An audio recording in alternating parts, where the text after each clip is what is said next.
कैसे हैं आप सब। तो दोस्तों, एक धारा का नाम आप बार बार सुनते होंगे, धारा 164। आपने सुना होगा कि फला मामले में फला व्यक्ति के धारा 164 के बयान दर्ज हो चुके हैं या दर्ज इस दिन होंगे। तो धारा 164 क्या है और धारा 164 के अंतर्गत किन व्यक्तियों के बयान दर्ज किए जाते हैं और इन बयानों को दर्ज करने का मकसद क्या होता है। दोस्तों, आपकी जानकारी के लिए मैं बता दूं कि ये जो धारा 164 थी, ये सीआरपीसी की धारा थी। अब चूंकि बीएनएसएस आ चुका है, तो बीएनएसएस में हम यही सेम टू सेम धारा 183 में पढ़ते हैं। लेकिन दोस्तों, कुछ चीजें इसमें बढ़ाई गई हैं। जी हाँ दोस्तों, धारा 164 में और धारा 183 में कुछ चीजें बढ़ा दी गई हैं। तो वो भी मैं आपके साथ डिस्कस करूंगा कि सीआरपीसी में क्या था और अब बीएनएसएस में क्या बदलाव किया गया है। तो ये जो धारा 164 है, ये बहुत सारे स्टूडेंट्स को कंफ्यूज करती है और अगर आप इस धारा में फंस गए तो आपके सालों साल बर्बाद हो जाएंगे। लेकिन आपको जो आपके मन में डाउट है ना, वो क्लियर नहीं होंगे धारा 164 से संबंधित। तो आज की वीडियो एंड तक देख लेना। आज जितने भी आपके डाउट है इस धारा से संबंधित, वो सारे के सारे क्लियर हो जाएंगे। दोस्तों, चैनल पे अगर आप नए हैं, प्लीज चैनल को सब्सक्राइब कर दीजिएगा और वीडियो पसंद आती हो तो वीडियो को लाइक करना बिल्कुल भी ना भूलें। तो दोस्तों देखिए, जैसे मैं पहले बता चुका हूं कि जो धारा 164 थी वो सीआरपीसी की धारा थी। अब इसको बदल दिया गया है बीएनएसएस की धारा 183 से। यानी अब जो हमें वर्तमान में पढ़ने को मिलती है वो मिलती है बीएनएसएस की धारा 183। तो अब बात करते हैं कि लेकिन अभी दोस्तों सीआरपीसी चूंकि अभी अभी बदला है, तो अभी बहुत सारे लोग अब भी इसको धारा 164 ही बोलते हैं। तो आज की वीडियो में मैं बार बार 164 का ही नाम लूंगा, चूंकि मैं बता चुका हूं आपको कि ये धारा 183 से रिप्लेस हो चुकी है। तो धारा 164 में अब बात करते हैं कि किन लोगों के बयान दर्ज किए जाते हैं। तो दोस्तों, इसमें दो लोगों के बयान दर्ज किए जाते हैं। पहला मामले का अभियुक्त और दूसरा मामले का गवाह। अब ये जो 164 के बयान दर्ज कर सकता है, ये कोई मजिस्ट्रेट ही दर्ज कर सकता है, इसको पुलिस दर्ज नहीं कर सकती। याद रखिएगा, 164 के बयान दर्ज कर सकता है सिर्फ और सिर्फ मजिस्ट्रेट, इसको पुलिस दर्ज नहीं कर सकती। दोस्तों, ऐसी क्या बात है कि पुलिस दर्ज नहीं कर सकती 164 के बयान और सिर्फ मजिस्ट्रेट ही दर्ज कर सकता है। तो देखिए, ये माना जाता है कि पुलिस किसी भी व्यक्ति को डरा धमका के अपनी मर्जी से उस पर बयान लिखवा सकती है या बयान दर्ज करवा सकती है। तो इसलिए 164 की पावर मजिस्ट्रेट को दे दी गई है, क्योंकि ये समझा जाता है कि जब कोई व्यक्ति मजिस्ट्रेट के सामने जाता है तो वो बिना डरे अपने मन की बात जो उसके मन में होती है वो मजिस्ट्रेट को बता सकता है। पुलिस का माना जाता है कि पुलिस डरा धमका के भी किसी से बयान ले सकती है। तो इसमें दो लोगों के बयान दर्ज किए जाते हैं, एक तो अभियुक्त के और एक गवाह के। अब देखिए दोस्तों, अगर किसी मामले का कोई अभियुक्त व्यक्ति है, पुलिस ने उसको गिरफ्तार कर लिया, अब वो अपना जुर्म कबूल करना चाहता है कि साहब मैंने ये जुर्म किया है और मैं अपनी गलती को स्वीकार करता हूं। तो मान लीजिए कि पुलिस उसके बयान दर्ज कर भी लेती है, तो उसकी कोई वैल्यू नहीं है।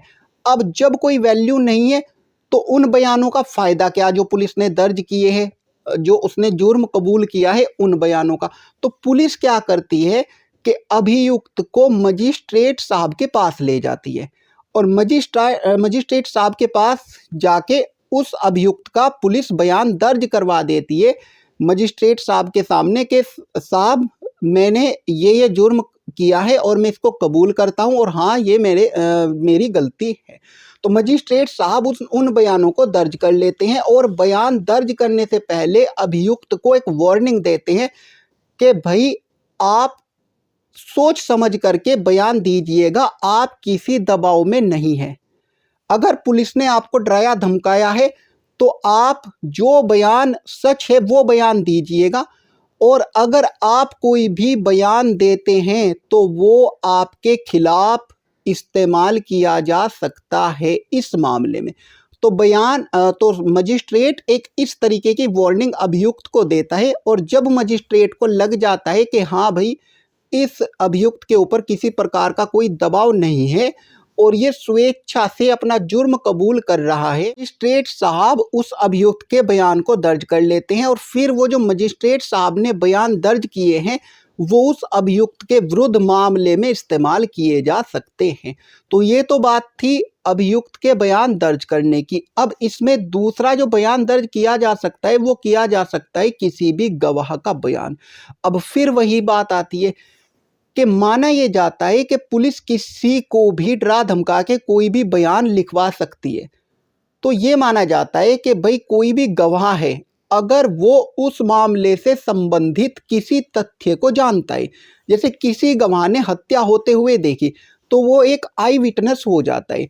अब आई विटनेस का पहले तो पुलिस बयान दर्ज करेगी केस डायरी में, लेकिन चूंकि पुलिस द्वारा जो बयान दर्ज किए गए हैं उनकी कोई ज़्यादा वैल्यू नहीं होती, तो पुलिस के पास ये मजबूरी हो जाती है कि उस व्यक्ति को जो आई विटनेस होता है मजिस्ट्रेट साहब के पास पुलिस ले जाती है और मजिस्ट्रेट साहब के पास ले जाके उनका जो गवाह है उसका बयान दर्ज करवाती है। जो बयान दर्ज करवाती है पुलिस वो शपथ पे बयान दर्ज करवाती है। तो उससे क्या फ़ायदा होता है शपथ पे बयान दर्ज करवाने से, के बाद में जो गवाह होता है वो अपनी बात से मुकर नहीं सकता। जब उसका जो है ट्रायल चलता है मामले का, तो ट्रायल में फिर से गवाह को बुलाया जाता है, तो वो गवाह अपनी बात से मुकर नहीं सकता चूंकि उसने बयान मजिस्ट्रेट साहब को दिए। तो ये तो बात थी कि भाई इसमें किन किन लोगों के बयान दर्ज करवाए जा सकते हैं। अब बात करते हैं कि 164 के बयान दर्ज करवाने का मकसद क्या होता है। तो दोस्तों अगर हम अभियुक्त की दृष्टि से देखें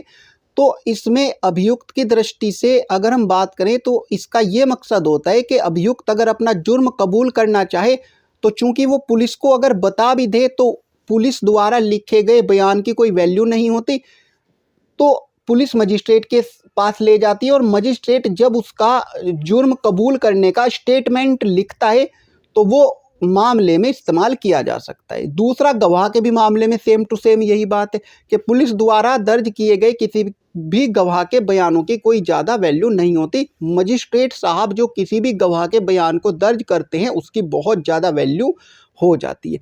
अब दोस्तों बात करते हैं कि सीआरपीसी की जो 164 थी और बीएनएसएस की जो 183 है उसमें क्या बदलाव किया गया है। इसमें एक बहुत महत्वपूर्ण बदलाव ये किया गया है कि इसमें 164 में होता क्या है कि जैसे किसी गवाह को पुलिस ले जाती है मजिस्ट्रेट के पास, तो 164 सीआरपीसी में मजिस्ट्रेट की मर्जी थी कि वो उस गवाह के बयान दर्ज कर भी सकता था और मना भी कर सकता था।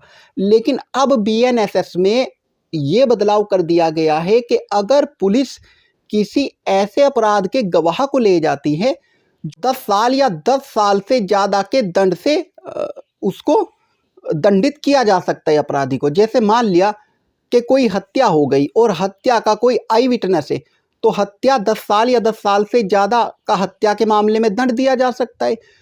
तो कोई भी अगर ऐसा अपराध घटित हो जाता है जिसका दंड 10 साल या उससे ज़्यादा है और उस अपराध के किसी गवाह को पुलिस मजिस्ट्रेट साहब के पास बयान दर्ज करवाने के लिए ले जाती है, तो अब बीएनएसएस के अकॉर्डिंग ये मैंडेटरी कर दिया गया है कि मजिस्ट्रेट साहब को उस गवाह के बयान दर्ज करने ही होंगे। पहले 164 में मैंडेटरी नहीं था, मजिस्ट्रेट मना भी कर सकता था, लेकिन अब 183 में ये मैंडेटरी कर दिया गया है कि अगर गवाह किसी ऐसे अपराध से संबंधित गवाह है जिस अपराध में 10 साल या उससे ज़्यादा की सज़ा हो सकती है और पुलिस गवाह को मजिस्ट्रेट साहब के पास लेकर जाती है, तो मजिस्ट्रेट साहब को गवाह के जो बयान है वो दर्ज करने ही होंगे। ये अब बीएनएसएस में मैंडेटरी कर दिया गया है। तो दोस्तों उम्मीद करता हूँ कि आपको वीडियो अच्छी लगी होगी। अगर वीडियो अच्छी लगी हो प्लीज़ वीडियो को लाइक कर देना, शेयर कर देना। मिलता हूँ मैं आपसे अगली वीडियो में, तब तक ले bye bye, thanks for watching.